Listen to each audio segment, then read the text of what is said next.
मित्रांनो नमस्कार, मी श्रीकांत देशपांडे. डिजिटल विज्ञान या आपल्या यूट्यूब चॅनलमध्ये तुम्हा सर्वांचं स्वागत. विद्यार्थी मित्रांनो, आजच्या या व्हिडिओमध्ये आपण इयत्ता 9वी साठी विज्ञान आणि तंत्रज्ञान या विषयातील जे सेतू अभ्यासक्रम तयार केलेला आहे त्यामधील कृतिपत्रिका 1, तर या कृतिपत्रिका 1 ची आपण माहिती अभ्यासणार आहोत. तर मित्रांनो, यामध्ये आपल्याला सर्वात अगोदर जी गोष्ट समजून घ्यायची आहे ती म्हणजे बल म्हणजे काय, तसेच संपर्क बल व असंपर्क बल म्हणजे काय, घर्षण बल, त्याचबरोबर संतुलित व असंतुलित बल, हे सर्व गोष्टी आपल्याला या पाठामधून या कृतिपत्रिकेमधून समजून घ्यायच्या आहेत.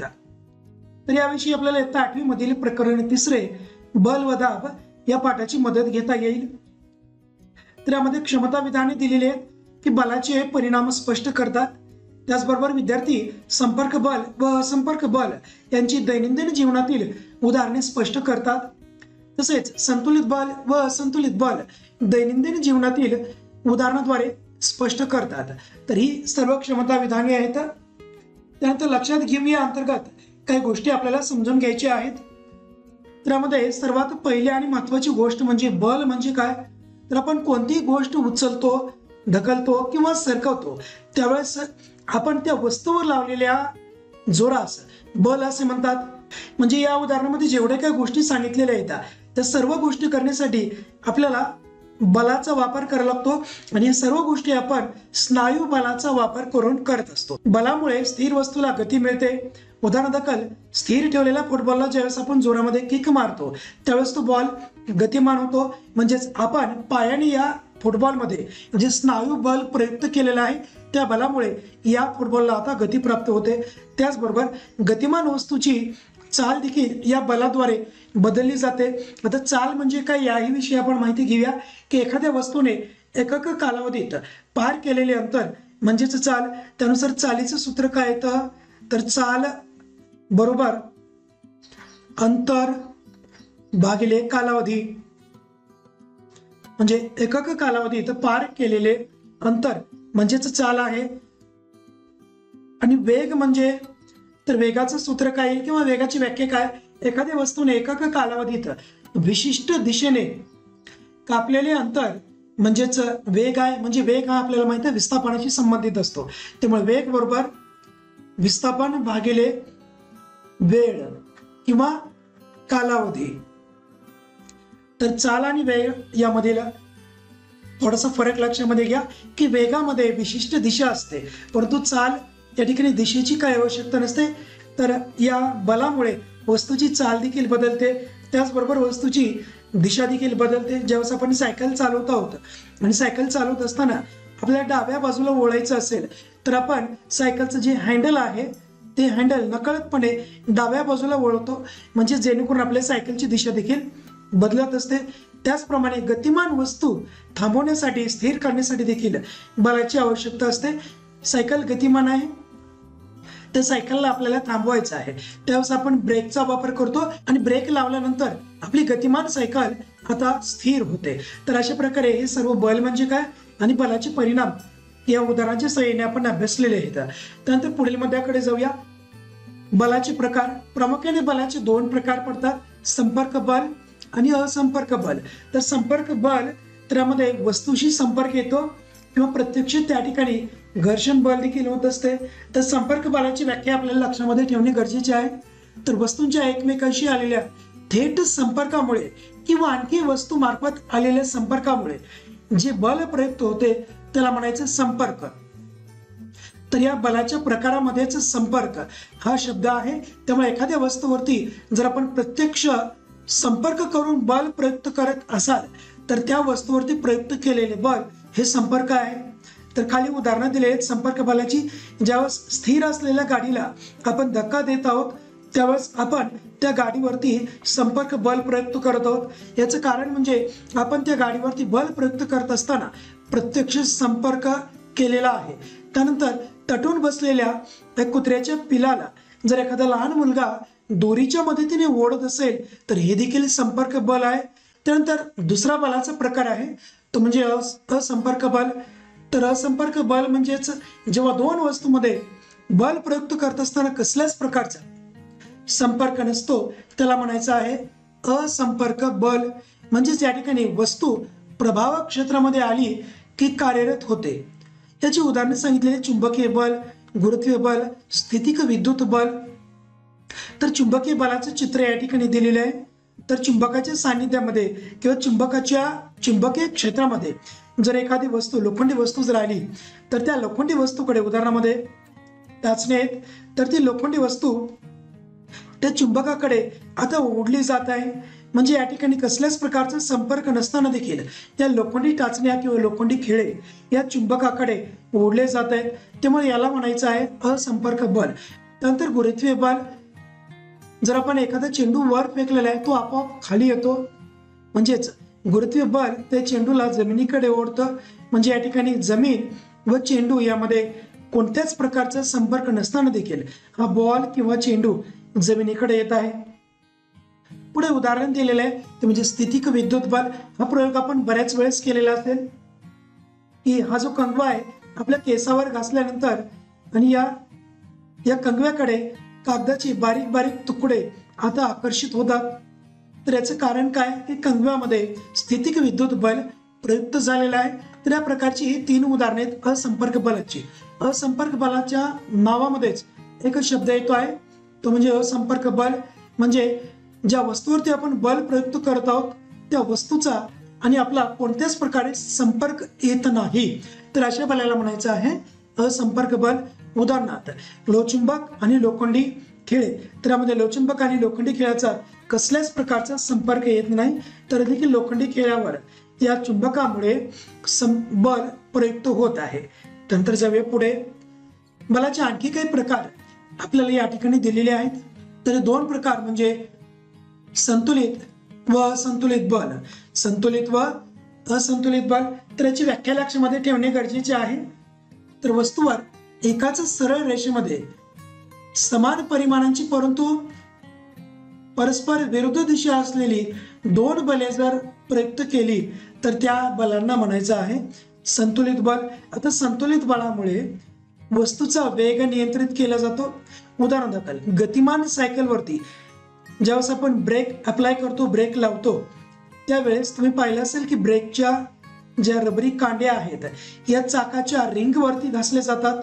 म्हणजेच ब्रेकच्या कांड्यांनी त्या रिंगवरती जेवढं बल प्रयुक्त केलेलं आहे तेवढंच बल आपल्या सायकलची रिंग किंवा टायर हे देखील त्या ब्रेकच्या कांड्यावरती प्रयुक्त करतं आणि याचा एकत्रित परिणाम म्हणून सायकलचा वेग हा नियंत्रित होत असतो. त्यानंतर असंतुलित बल, तर या ठिकाणी असंतुलित बलाची व्याख्या लक्षामध्ये घेणे गरजेचं आहे.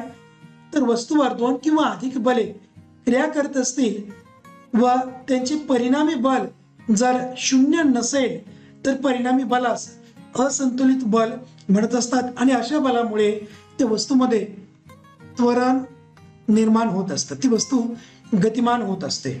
म्हणजेच असंतुलित बलामुळे वस्तूचा वेग हा अनियंत्रित केला जातो. या असंतुलित बलाचं एक उदाहरण आपण पूर्वी चर्चा केल्याप्रमाणे स्थिर असलेल्या फुटबॉलला जर आपण ज्यावेळेस जोराने किक मारतो त्यावेळेस तो फुटबॉल गतिमान होतो. म्हणजेच या फुटबॉलवरती आपण असंतुलित बल, एकाच दिशेने प्रयुक्त केलेलं बल म्हणजे असंतुलित बल आहे. तर हे बल आपण प्रयुक्त केलेलं आहे. त्यानंतर वस्तूवर बलाचे होणारे परिणाम याचा आपण अभ्यास करूया. तर एखाद्या वस्तूवर एकाच दिशेने अनेक बले लावल्यास त्यांचे बेरजे एवढे बल त्या वस्तूवरती प्रयुक्त होत असतं. उदाहरण दाखल एखादी वस्तू आहे, जड वस्तू आहे, ती वस्तू एक मुलगा ओढत आहे. त्यानंतर त्या मुलासोबत आणखी एक दुसरा मुलगा आलेला आहे आणि ती वस्तू आता ओढत आहे. तर यावेळेस त्या दोन्ही मुलांनी त्या वस्तूवरती जितकं बल प्रयुक्त केलेलं आहे तर अशा वेळेस त्या वस्तूवर किती बल प्रयुक्त होईल, तर त्या दोन्ही मुलांनी त्या वस्तूवरती प्रयुक्त केलेल्या बेरजे एवढे बल आता त्या वस्तूवरती प्रयुक्त होईल आणि ती वस्तू आता सहजरित्या पुढे ओढल्या जाऊ शकते. त्यानंतर बलाचा परिणाम दुसरा मुद्दा दिलेला, जर 2 बले एकाच वस्तूवर परस्पर विरुद्ध बाजूने लावली तर त्यांच्या फरका इतके बल त्या वस्तूवरती प्रयुक्त होईल. तर रस्सी खेच हा जो खेळ आहे त्यामध्ये जर समजा 2 संघ आहेत, पहिला संघ त्यानंतर दुसरा संघ, जर दोन्ही संघ समान शक्तीचे आहेत, दोन्ही संघ समान ताकदीचे आहेत तर त्या ठिकाणी कोणीही जिंकणार नाही. कारण या ठिकाणी संतुलित बले कार्य करत आहेत, परंतु जर समजा दुसऱ्या संघाची शक्ती जर वाढली तर त्या ठिकाणी दुसऱ्या संघाचा विजय होईल, कारण या ठिकाणी आता असंतुलित बल कार्य करत आहे. त्यानंतर बल हे परिणाम व दिशा यामध्ये व्यक्त केले जातात. म्हणजे बलाचा परिणाम म्हणजे प्रयुक्त केलेल्या बलामुळे किती अधिक प्रमाणात परिणाम झालेला आहे व त्या बलाची दिशा तर या दोन गोष्टींमध्ये व्यक्त केली जाते. म्हणून बल ही सदिश राशी आहे, कारण बलाचा परिणाम व्यक्त करण्यासाठी दिशेची आवश्यकता असतेच. म्हणून बल ही सदिश राशी आहे. त्यानंतर पुढे जाऊया, तर सराव करूया या अंतर्गत आपल्याला पुढे काय प्रश्न दिलेले आहेत. तर इयत्ता 9वीच्या सर्व विद्यार्थ्यांनी हे प्रश्न आपल्या वहीमध्ये लिहून ठेवणे आवश्यक आहे. पुढे चालून या सर्व प्रश्नावरती आधारित आपले अंतर्गत मूल्यमापन होणार आहे किंवा या सर्व प्रश्नाच्या आधारे आपल्याला मार्क्स मिळणार आहेत. तर सराव करूया या अंतर्गत पहिला प्रश्न, खालील चित्रामध्ये बलाचे प्रकार ओळखा. तर यामध्ये चित्र क्रमांक 1 रस्सीखेचचा हा खेळ आहे. त्यामध्ये पहिला संघ आणि दुसरा संघ दोन्ही संघांचे बल अगदी समान आहेत, त्यामुळे या ठिकाणी संतुलित बल प्रयुक्त होत आहे. परंतु आता या दुसऱ्या चित्रामध्ये तुम्ही पाहू शकता की पहिला संघ व दुसरा संघ यापैकी आता पहिल्या संघाची शक्ती अधिक झालेली आहे, त्यामुळे या ठिकाणी असंतुलित बल प्रयुक्त होत आहे. त्यामुळे या ठिकाणी उत्तरे आपल्याला काय लिहावे लागतील. चित्र क्रमांक 1 मधील बल संतुलित बल, चित्र क्रमांक 2 मधील बल हे असंतुलित बल आहे. त्यानंतर खालील क्रियांमध्ये संपर्क किंवा असंपर्क यापैकी कोणती बले वापरली जातात, त्या बलांची आपल्याला नावे लिहायची आहेत. तर झाडावरून फळ खाली पडणे, तर या ठिकाणी असंपर्क बल आहे. अదే पडणारं फळ खाली जमिनीवरती पडत आहे, परंतु या ठिकाणी जमीन व झाडावरील फळ यामध्ये कोणत्याच प्रकारचा संपर्क नाही, तर हे फळ केवळ या गुरुत्वीय बलामुळे जमिनीवरती पडत आहे. त्यामुळे या ठिकाणचं बल असंपर्क बल आहे. त्यानंतर जाऊया पुढील प्रश्नाकडे. तराजूच्या पारड्यामधील एक बाजू खाली येणे. आता या ठिकाणी तराजूचं पारडं जमिनीकडे खाली झुकत आहे, परंतु जमीन व तराजूचे पारडे यामध्ये कोणत्याच प्रकारचा संपर्क नाही, त्यामुळे केवळ गुरुत्वीय बलामुळे हे तराजूचे पारडे खाली येत आहे. त्यामुळे या ठिकाणी जमीन व तराजूची पारडी यामध्ये संपर्क नाही, म्हणून या ठिकाणचं बल जे आहे हे असंपर्क बल आहे. त्यानंतर बॅटने चेंडू टोलवणे, तर या ठिकाणी बॅट व बॉलचा प्रत्यक्ष संपर्क येत आहे, म्हणून संपर्क बल आहे. चुंबक वापरून लाकडाच्या भुशामधून लोखंडी खिळे वेगळे करणे, त्या ठिकाणी भुशामधील लोखंडी खिळे आणि चुंबक यामध्ये कोणताच संपर्क येत नाही, केवळ चुंबकीय प्रभावामुळे हे सर्व लोखंडी खिळे या चुंबकाकडे ओढले जातात. त्यामुळे या ठिकाणी असंपर्क बल कार्य करत आहे. त्यानंतर केसावर घासलेला फुगा भिंतीवरती चिकटतो, त्यामध्ये केस आणि फुगा यामध्ये संपर्क येत आहे, त्यामुळे हे संपर्क बल आहे. त्यानंतर पुढील प्रश्न क्रमांक 3, संपर्क बल व संपर्क बल प्रयुक्त असण्याची आणखी काही उदाहरणांची यादी आपल्याला करायची आहे व कोणत्या प्रकारचे बल आहे ते आपल्याला लिहायचे आहे. उदाहरणार्थ संपर्क बल, तर चाकूने फळ कापणे हे स्नायू बल आहे किंवा घर्षण बल आहे. दुसरं उदाहरण जमिनीवरील चेंडू उचलणे, हे देखील स्नायू बल व घर्षण बल आहे आणि दोन्ही उदाहरणे संपर्क बलाची आहेत. त्यानंतर असंपर्क बल, पृथ्वीचे सूर्याभोवती फिरणे, तर हे गुरुत्वीय बल आहे. तसेच इलेक्ट्रॉनचे अणूच्या केंद्रकाभोवती फिरणे, तर हे विद्युत बल आहे. त्यानंतर पुढील प्रश्न, स्थितिक विद्युत बल हे संपर्क बल आहे हे सिद्ध करण्यासाठी आपण कोणता प्रयोग कराल. तर या ठिकाणी अगोदर सुरुवातीला उल्लेखित केल्याप्रमाणे आपण अशा प्रकारचा प्रयोग करू, म्हणजे कागदाचे जे तुकडे आहेत कंगव्याकडे आकर्षित होतील. हा प्रयोग आपल्याला करता येईल. तर हा प्रयोग करत असताना लक्षामध्ये घ्या, आपल्या खोलीमधील पंखा बंद करायचा आहे आणि टेबलावरती कागदाचे छोटे छोटे तुकडे करायचे आहेत आणि कंगवा केसामध्ये घासून या कागदाच्या आता तुकड्याजवळ आणायचा आहे. तर यामध्ये कागदाचे तुकडे आता कंगव्याकडे आकर्षित होताना आपल्याला दिसतील, कारण या ठिकाणी केस व कंगवा यामध्ये घर्षण बलामुळे कंगव्यावर स्थितिक विद्युत प्रभार निर्माण झालेला आहे आणि यामुळे कागदाचे तुकडे आता या कंगव्याकडे आकर्षित होतील. तर या प्रयोगाच्या सहाय्याने आपण स्थितिक विद्युत बल हे असंपर्क बल आहे हे आपण सिद्ध करू शकतो, कारण या ठिकाणी कागदाचे तुकडे आणि कंगवा यामध्ये प्रत्यक्ष संपर्क झालेला नव्हता, त्यामुळे असंपर्क बल. त्यानंतर प्रश्न 5वा, यामध्ये काय विचारलेलं आहे की तुमच्या आजूबाजूला गुरुत्व बलाच्या प्रभावाने ज्या घटना घडतात त्यांची नावे आपल्याला द्यायची आहेत, त्यांची उदाहरणं आपल्याला द्यायची आहेत. पहिलं उदाहरण, तर वर फेकलेला चेंडू थोड्या वेळानंतर खाली येतोच, त्याचं कारण म्हणजे पृथ्वीच्या गुरुत्व बलामुळे हा चेंडू खाली येत आहे. त्यानंतर दुसरं उदाहरण, डोंगर उतारावरून सायकल आपोआप खाली येते. ज्यावेळेस आपण डोंगरावरती गेलेलो आहोत सायकल घेऊन, त्यावेळेस ही सायकल आपली आपोआप खाली येते, कारण या सायकलला आता गुरुत्वीय बल खाली ओढत आहे. त्यानंतर पुढील उदाहरण, सूर्याच्या गुरुत्व बलाने सूर्यमालेतील सर्व ग्रह हे सूर्याभोवती फिरत आहेत. हे देखील उदाहरण आहे गुरुत्व बलाच्या प्रभावाने घडणाऱ्या घटनेचं. पुढील उदाहरण, चंद्राच्या गुरुत्व बलामुळे समुद्राला भरती व ओहोटी येते. हे देखील उदाहरण या घटनेचं. त्यानंतर पुढे जाऊया. त्यानंतर अधिक अभ्यासासाठी आपल्याला या लिंक्स दिलेल्या आहेत, तर या लिंक्सवरती जाऊन आपण वेगवेगळ्या प्रकारची व्हिडिओज पाहून आपली ती संकल्पना, आपला हा मुद्दा अधिक स्पष्टपणे समजून घेऊ शकतो. तर मित्रांनो, आजच्या या व्हिडिओमध्ये आपण इयत्ता 9वी साठी ते सेतू अभ्यासक्रमामधील पहिली कृतीपत्रिका पूर्ण केलेली आहे. येणाऱ्या पुढच्या व्हिडिओमध्ये आपण पुढील कृतीपत्रिका पूर्ण करून घेऊया. तर मित्रांनो, अशाच प्रकारचे वेगवेगळे विज्ञान विषयक व्हिडिओज व शैक्षणिक अपडेट मिळवण्यासाठी नक्कीच माझ्या चॅनलला सबस्क्राईब करा. धन्यवाद. मित्रांनो नमस्कार, मी श्रीकांत देशपांडे. डिजिटल विज्ञान या आपल्या यूट्यूब चॅनलमध्ये तुम्हा सर्वांचं स्वागत. विद्यार्थी मित्रांनो, आजच्या या व्हिडिओमध्ये आपण इयत्ता 9वी विज्ञान भाग 1 साठी सेतू अभ्यासक्रमाअंतर्गत कृतीपत्रिका 2 याविषयी आपण माहिती घेत आहोत. तर या अगोदर आपण मित्रांनो इयत्ता 10वी साठी व 9वी साठी सेतू अभ्यासक्रमाअंतर्गत कृतीपत्रिका या चॅनलवरती अपलोड केलेली आहेत, तुम्ही त्या देखील नक्की पाहून घ्या. तर मित्रांनो, आजच्या या व्हिडिओमध्ये आपण या कृतीपत्रिका 2 अंतर्गत समजून घेऊया. यामध्ये जडत्व आणि जडत्वाचे प्रकार याविषयी आपण माहिती मिळवणार आहोत. तर यासाठी संदर्भ म्हणून इयत्ता 8वी मधील प्रकरण 3 बल व दाब याची आपल्याला मदत घेता येईल. तर यामध्ये क्षमता विधाने आहेत, जडत्वाचे विविध प्रकार स्पष्ट करतात. तर लक्षात घेऊ, यामध्ये एक छोटासा प्रयोग दिलेला आहे जडत्वाविषयी, आणि हा प्रयोग आपण बऱ्याचदा पाहिला असेल, ऐकला असेल अथवा करून देखील पाहिला असेल की या प्रयोगामध्ये काचेच्या ग्लासावर एक पोस्ट कार्ड ठेवलेलं आहे व त्यावरती नाणे ठेवलेले आहे आणि या पोस्ट कार्डला जोरामध्ये टिचकी मारलेली आहे. पुढे काय होतं त्याविषयी आपण माहिती घेऊया.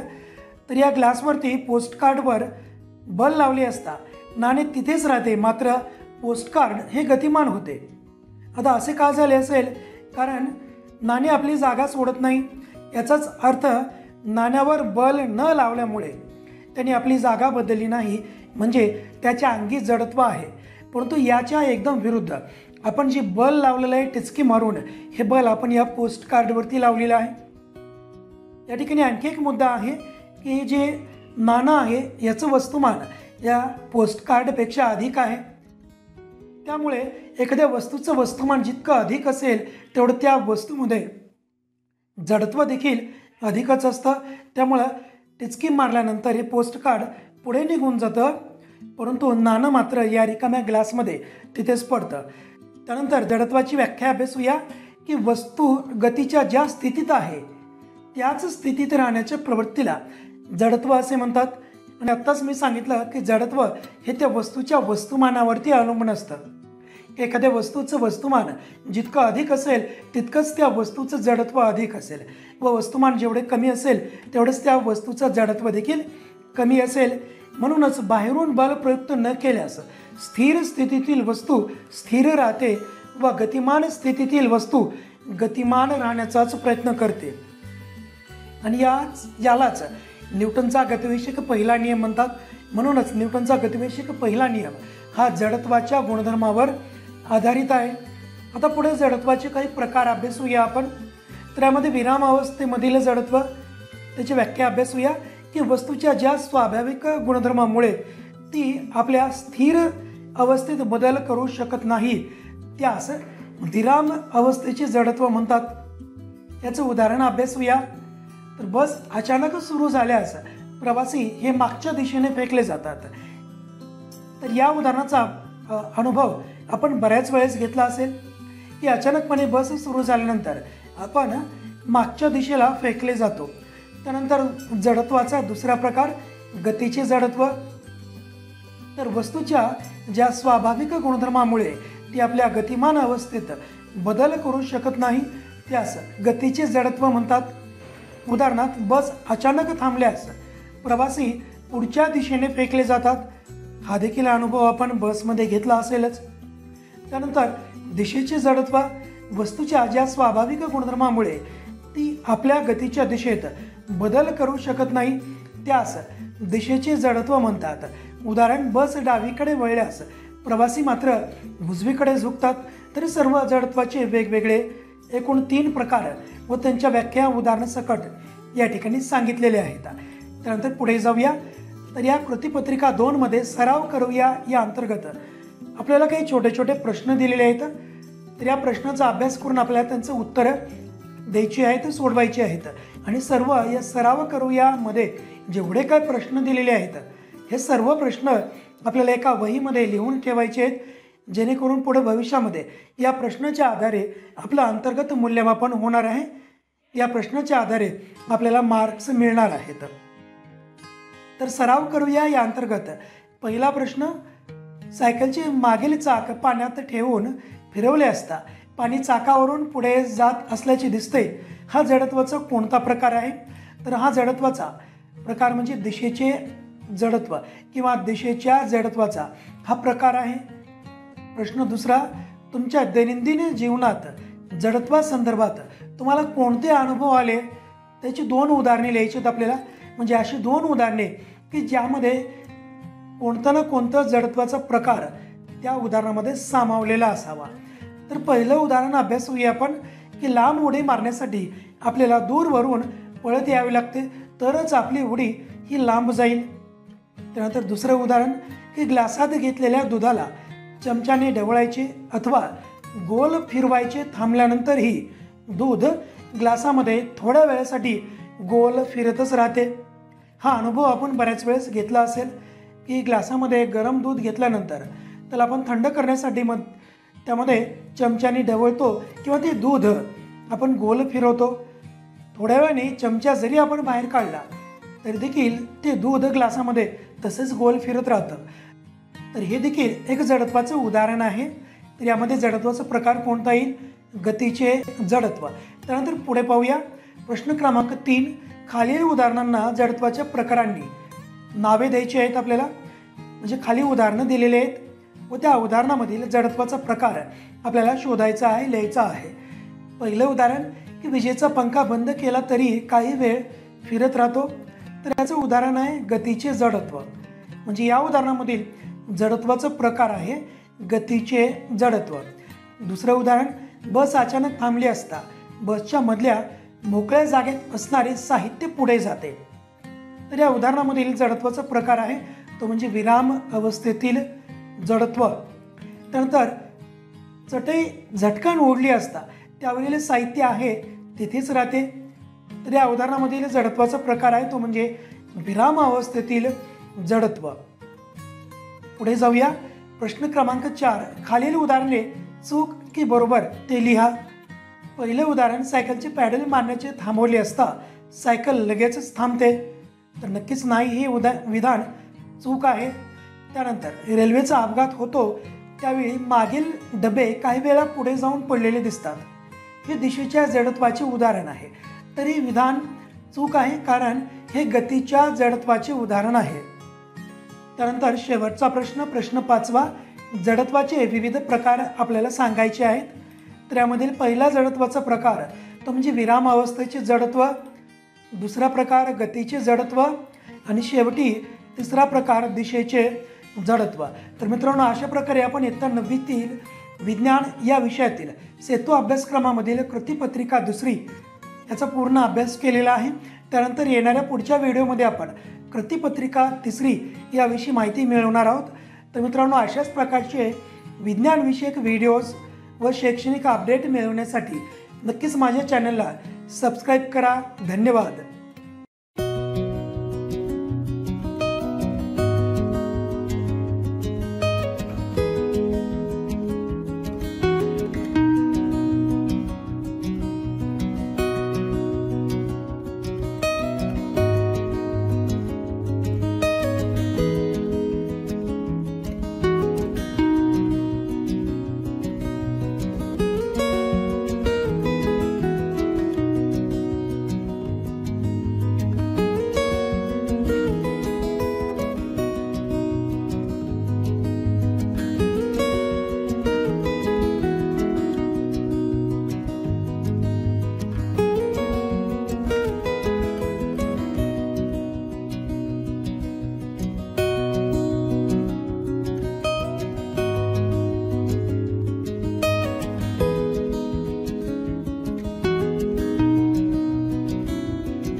मित्रांनो नमस्कार, मी श्रीकांत देशपांडे.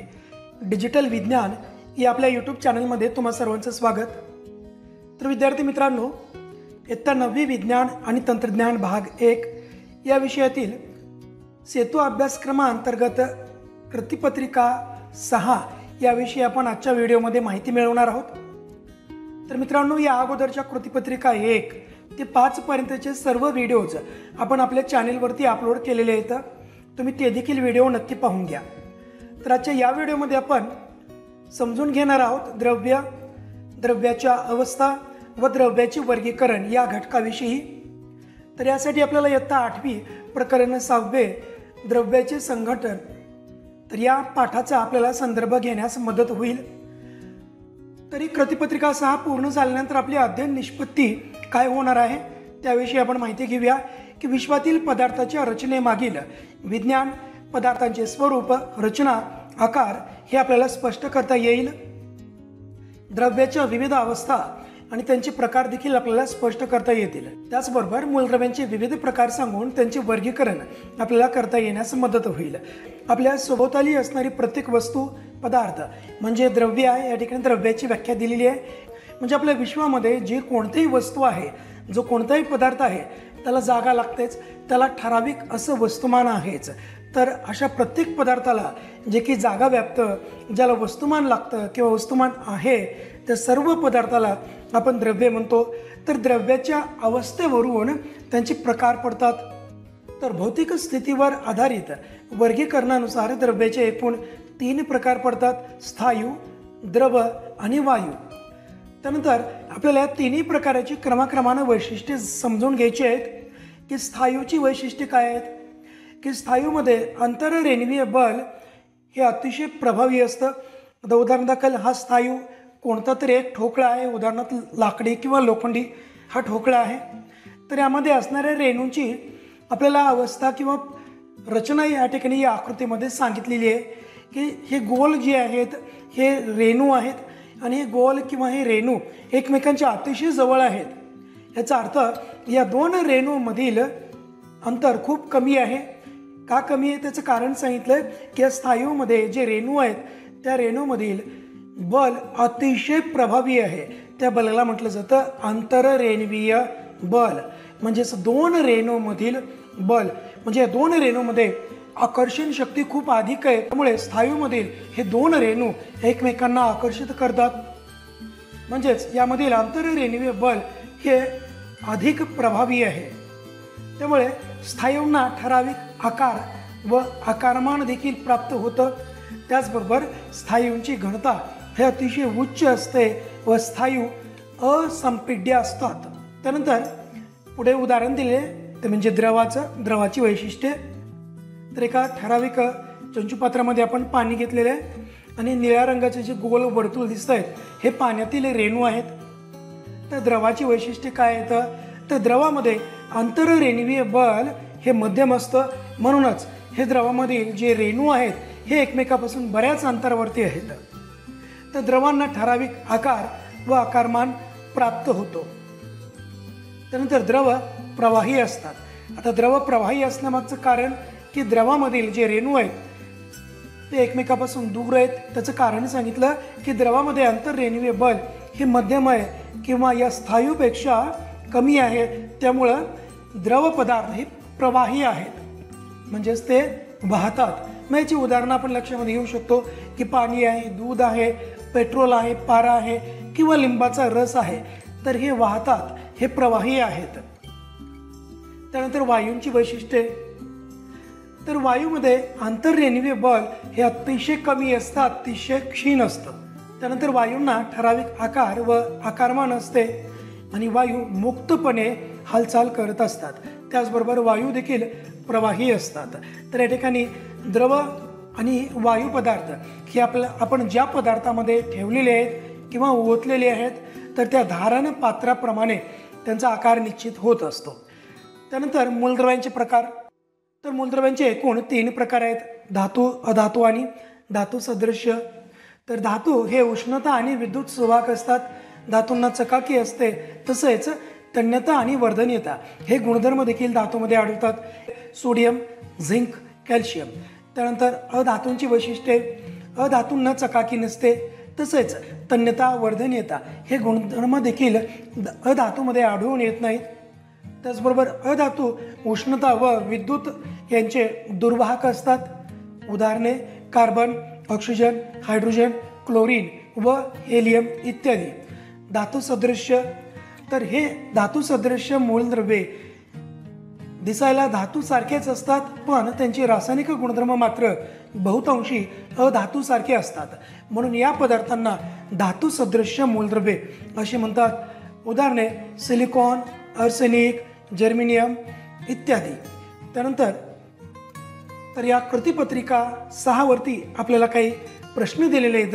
तर प्रश्नांची उत्तरे आपल्याला समजून घ्यायची आहेत आणि सर्व उत्तरे आपल्याला एका स्वतंत्र वहीमध्ये नोंद करून ठेवणे आवश्यक आहे, जेणेकरून आपल्याला इथून पुढच्या कालावधीमध्ये याच प्रश्नावरती आपले अंतर्गत मूल्यमापन होणार आहे. तर या सराव करूया मधील पहिला प्रश्न की तुमच्या घरामध्ये असणाऱ्या स्थायीरूप, द्रवरूप आणि वायुरूप पदार्थांची यादी करायची आहे. तर स्थायीरूप पदार्थ साखर, मीठ, आपल्या आजूबाजूला असलेली पेन, खुर्ची, दगड इत्यादी. द्रवरूप पदार्थ पाणी, दूध, पारा, लिंबाचा रस, पेट्रोल किंवा याहीपेक्षा इतर वेगळे उदाहरणं आपले असू शकतात. त्यानंतर वायुरूप पदार्थ ऑक्सिजन, हायड्रोजन व पाण्याची वाफ इत्यादी. त्यानंतर दुसरा प्रश्न, घरात लावलेल्या उदबत्तीचा वास लगेचच पसरतो. या उदाहरणावरून वायुरूप पदार्थामधील आंतररेणवीय बलाबाबत कोणता निष्कर्ष काढाल? तर वायूंच्या कणामधील अंतर हे खूप अधिक असते व त्या कणामधील आंतररेणवीय बल देखील खूप क्षीण म्हणजेच कमी असते. म्हणूनच हे सर्व वायूमधील रेणू किंवा त्यांचे कण इतरत्र पसरत असतात, दरवळत असतात. म्हणूनच आपल्या घरामध्ये एका खोलीमध्ये लावलेल्या उदबत्तीचा वास लगेचच इतरत्र पसरतो. त्यानंतर प्रश्न क्रमांक 3, मेणबत्ती जळत असताना मेणाच्या 2 अवस्था कुठे दिसतात? तर मेणबत्ती जळताना ती वितळते व थंड झाल्यानंतर हा वितळलेला द्रवरूप मेण परत स्थायीरूप अवस्थेमध्ये येतो. तर अशा प्रकारे मेणबत्ती जळत असताना आपल्याला 2 अवस्था दिसत आहेत. त्यानंतर चौथा प्रश्न, शेवटचा प्रश्न, खालील पदार्थांचे त्यांच्या धातू अधातू यात वर्गीकरण करायचे आहे. तर या ठिकाणी काही मूलद्रव्ये दिलेले आहेत, तांबे, लोखंड, कार्बन, ॲल्युमिनियम, आयोडीन व ऑक्सिजन.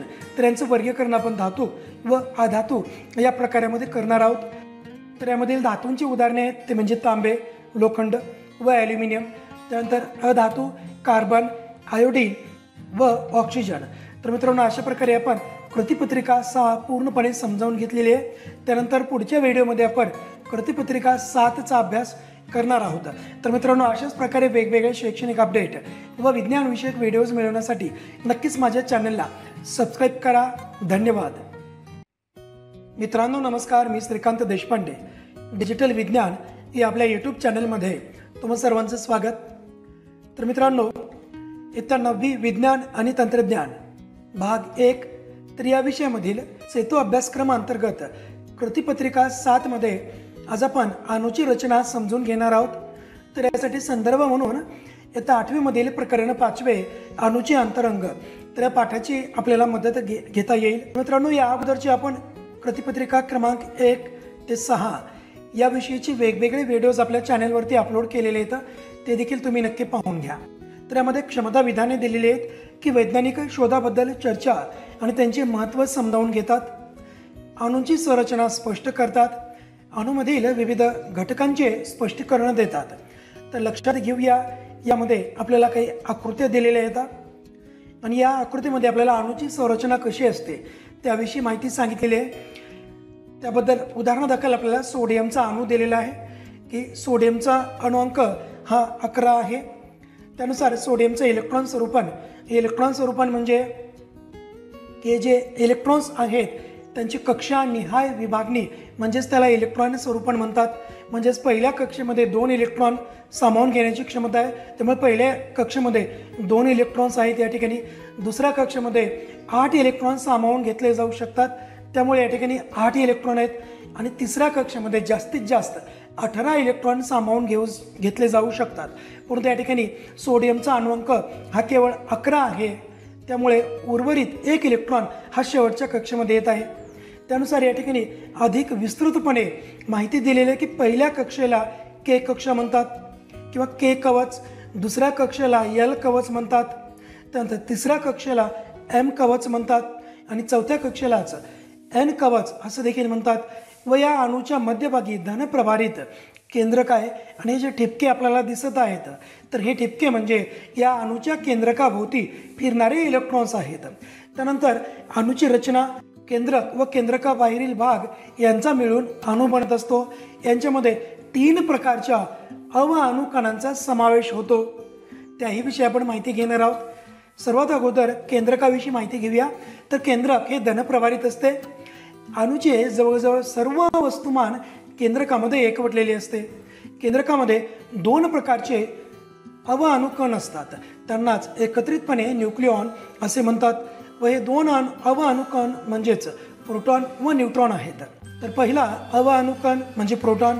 तर प्रोटॉन हा अणुकेंद्रकात असणारा धनप्रभारित अणू कण असून केंद्रकावरील धनप्रभार हा त्यातील प्रोटॉनमुळे असतो. तर प्रोटॉनचा निर्देश आपण स्मॉल पी या संज्ञेने करत असतो. त्यानंतर दुसरा अणू कण तो म्हणजे न्यूट्रॉन. न्यूट्रॉन हा विद्युत प्रभारदृष्ट्या उदासीन असलेला अणू कण आहे व त्याचा निर्देश आपण स्मॉल एन या संज्ञेने करत असतो. एका न्यूट्रॉनचे वस्तुमान सुमारे 1 डाल्टन इतके आहे. म्हणजेच जवळजवळ प्रोटॉनच्या वस्तुमाना इतकेच आहे.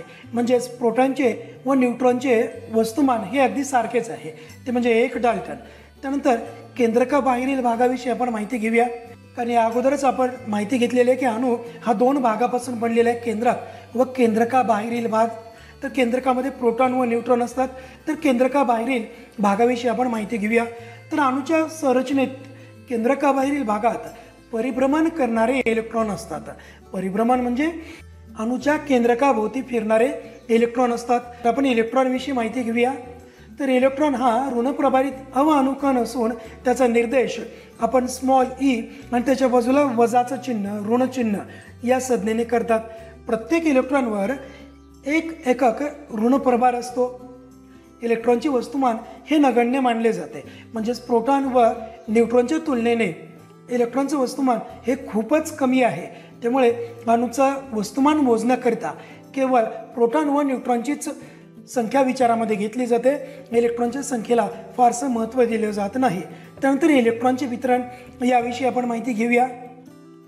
तर बोरच्या अणुप्रारूपानुसार इलेक्ट्रॉन स्थायी कवचामध्ये परिभ्रमण करत असतात, फिरत असतात. स्थायी कवचामध्ये म्हणजेच शक्यतो इलेक्ट्रॉन्स आपली कक्षा किंवा आपले कवच सोडत नसतात. तर या कवचांना विशिष्ट ऊर्जा असते. अणुकेंद्रकाच्या सर्वात जवळ असलेल्या कवचाला पहिले कवच म्हटले जाते व त्यानंतरच्या कवचाला दुसरे कवच म्हटले जाते व अशाच प्रकारे कवचांची संख्या वाढत जाते. तर या अणूमधील कवचांच्या क्रमांकासाठी एन स्मॉल एन ही संज्ञा वापरतात. म्हणजेच स्मॉल एन बरोबर 1, 2, 3, 4. तर या क्रमांकानुसार कवचांना के, एल, एम, एन या संज्ञांनी संबोधले जाते. म्हणजे पहिली कक्षा म्हणजेच के कक्षा, दुसऱ्या कक्षाला एल कक्षा, त्यानंतर तिसऱ्या व चौथ्या कक्षांना अनुक्रमे एम व एन कक्षा असं म्हटलं जातं. प्रत्येक कवचात जास्तीत जास्त 2n चा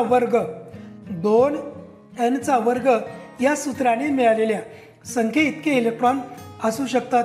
आता या ठिकाणी एनचे मूल्य वाढते तशी त्या कवचातील इलेक्ट्रॉनची ऊर्जा देखील वाढत जाते व इलेक्ट्रॉनची संख्या देखील वाढत जाते. आता 2n वर्गानुसार एखाद्या कक्षेमधील इलेक्ट्रॉनची संख्या कशी शोधली जाते त्याविषयी देखील आपण उदाहरण पुढे अभ्यासणार आहोत. त्यानंतर आजच्या या व्हिडिओमधील सर्वात महत्त्वाचा मुद्दा तो म्हणजे सराव करूया. ही सराव करूया या अंतर्गत आपल्याला जे काही प्रश्न दिलेले आहेत ते प्रश्न आपल्याला एका नोंदवहीमध्ये नोंदवून ठेवायचे आहेत, लिहून ठेवायचे आहेत. पुढे चालून याच प्रश्नावर आधारित आपले अंतर्गत मूल्यमापन होणार आहे. तर पहिला प्रश्न रिकामी जागा भरा. त्यामधील पहिला प्रश्न इलेक्ट्रॉन, प्रोटॉन, न्यूट्रॉन ही अणूमध्ये असणारे टिंबटिंब आहेत. तर योग्य उत्तर काय असेल तर हे अणूमध्ये असणारे अणुकण आहेत. पुढील प्रश्न इलेक्ट्रॉनवर टिंबटिंब प्रभार असतो. तर इलेक्ट्रॉनवर 1 एकक इतका ऋणप्रभार असतो. त्यानंतर पुढील प्रश्न जोड्या जुळवा.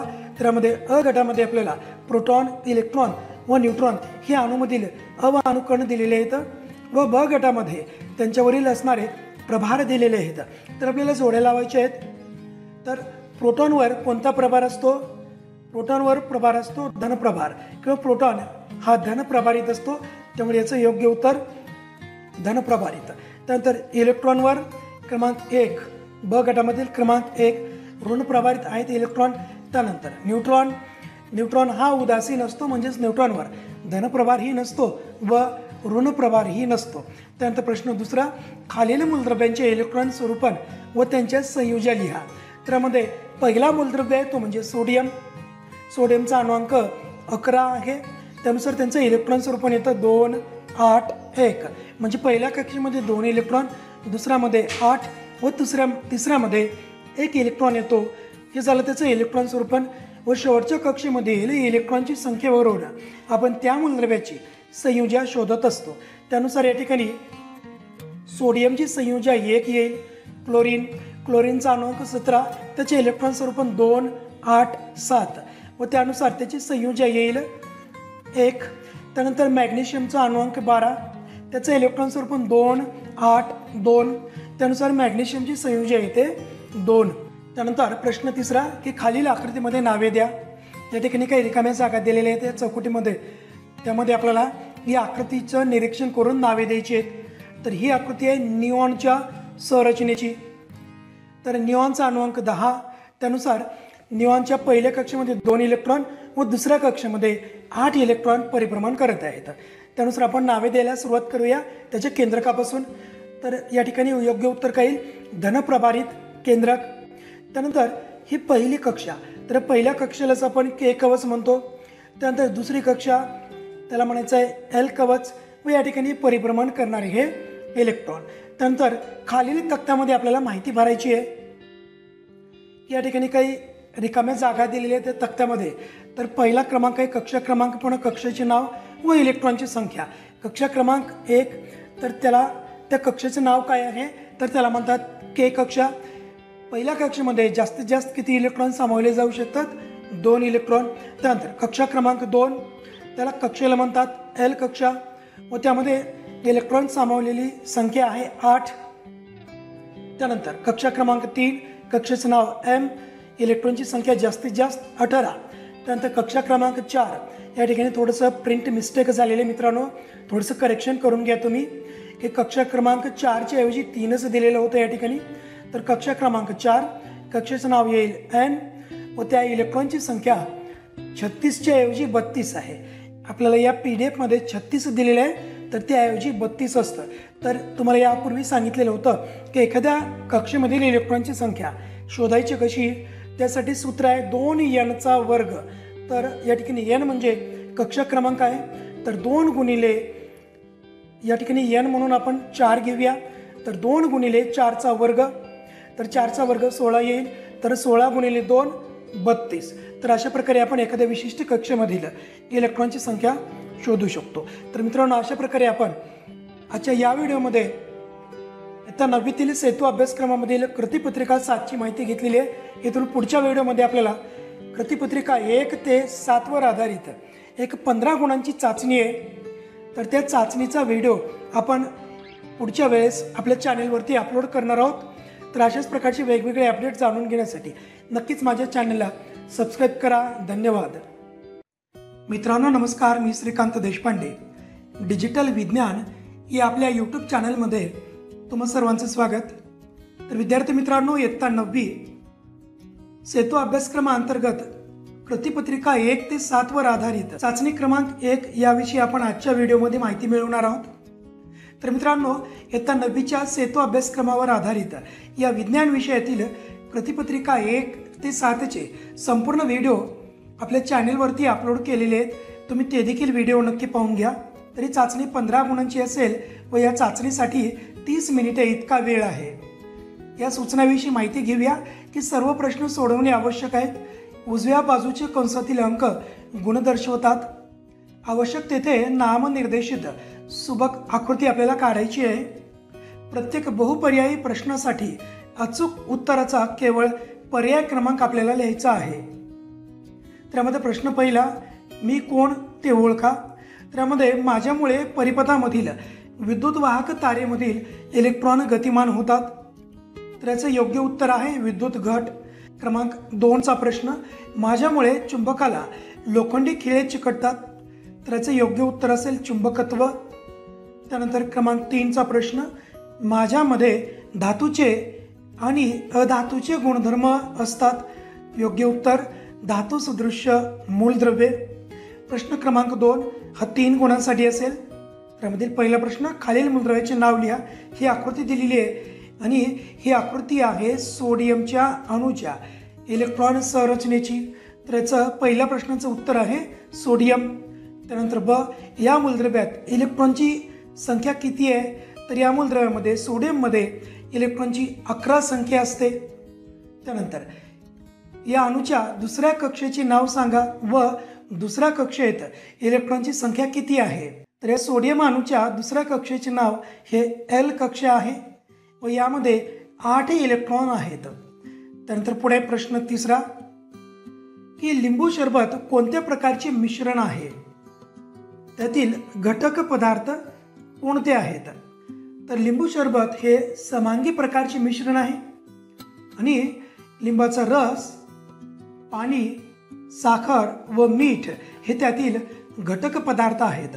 आता लिंबू सरबत हे समांगी मिश्रण का आहे, कारण यामध्ये पाण्याची एकच प्रावस्था आहे व त्यामध्ये पूर्णपणे मीठ, साखर व लिंबाचा रस हे पूर्णपणे विरघळून गेलेले आहेत. त्यानंतर पुढील प्रश्न, प्रश्न 4, आमच्यामध्ये वेगळा कोण हे आपल्याला शोधायचं आहे आणि हा प्रश्न आपल्याला 2 गुणांसाठी असेल. त्यामध्ये पहिला प्रश्न, मीठ, सोडा, कापूर व मोरचूद म्हणजेच कॉपर सल्फेट. तर यापैकी वेगळा घटक कोणता आहे. तर यामधील वेगळा घटक आहे तो म्हणजे कापूर, कारण बाकी सर्व घटक हे असेंद्रिय संयुगे आहेत आणि कापूर हा एकच घटक सेंद्रिय संयुग किंवा कार्बनी संयुग आहे. त्याचबरोबर कापूर हा स्वप्लवनशील देखील आहे.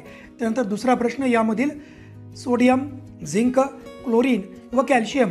तर यापैकी क्लोरीन हा वेगळा घटक आहे, कारण बाकी सर्व घटक हे धातू मूलद्रव्य आहेत आणि क्लोरीन हा एकच अधातू मूलद्रव्य आहे.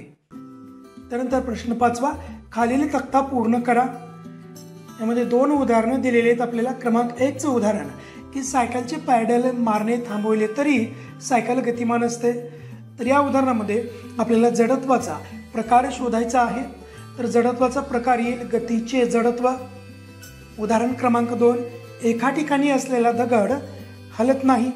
तर याचा जडत्वाचा प्रकार आहे तो म्हणजे विराम अवस्थेतील जडत्व.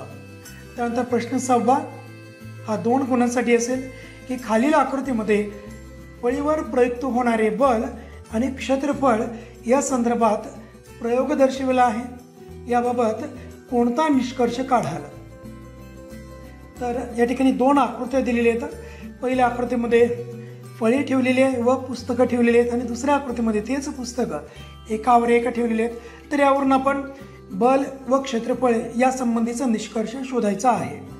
तर पहिल्या आकृतीमध्ये 4 पुस्तके एकमेकांच्या शेजारी या फळीवर ठेवलेली आहेत व या पुस्तकांच्या वजनामुळे फळीवर फारच कमी दाब निर्माण झालेला आहे. त्यानंतर दुसऱ्या आकृतीत तीच 4 पुस्तके एकावर एक अशी फळीच्या मध्यावर ठेवली आहेत. यावेळी बल प्रयुक्त झालेल्या पृष्ठभागाचे क्षेत्रफळ पूर्वीपेक्षा कमी म्हणजेच 1/4 झाल्याने निर्माण होणारा दाब हा पूर्वीपेक्षा चौपट झाल्याने फळी मध्यभागी बरीच वाकलेली आहे. म्हणजे यामध्ये एक गोष्ट लक्षात घ्या मित्रांनो, क्षेत्रफळ जितके कमी असेल तितकाच दाब अधिक प्रयुक्त होतो आणि पहिल्या उदाहरणामध्ये क्षेत्रफळ अधिक आहे आणि त्यामुळे दाब कमी प्रयुक्त होत आहे. तर अशा प्रकारे आपण या प्रयोगामध्ये बल आणि क्षेत्रफळ या संदर्भामध्ये आपण निष्कर्ष काढू शकतो. तर मित्रांनो, आजच्या या व्हिडिओमध्ये आपण इयत्ता 9वी सेतू अभ्यासक्रमातील चाचणी क्रमांक 1 ह्याची पूर्णपणे माहिती घेतलेली आहे. त्यानंतर मित्रांनो, पुढच्या व्हिडिओमध्ये आपण कृतीपत्रिका 8 विषयी माहिती मिळवणार आहोत. तर अशाच प्रकारची शैक्षणिक अपडेट व विज्ञान विषयक व्हिडिओज मिळवण्यासाठी नक्कीच माझ्या चॅनलला सबस्क्राईब करा. धन्यवाद.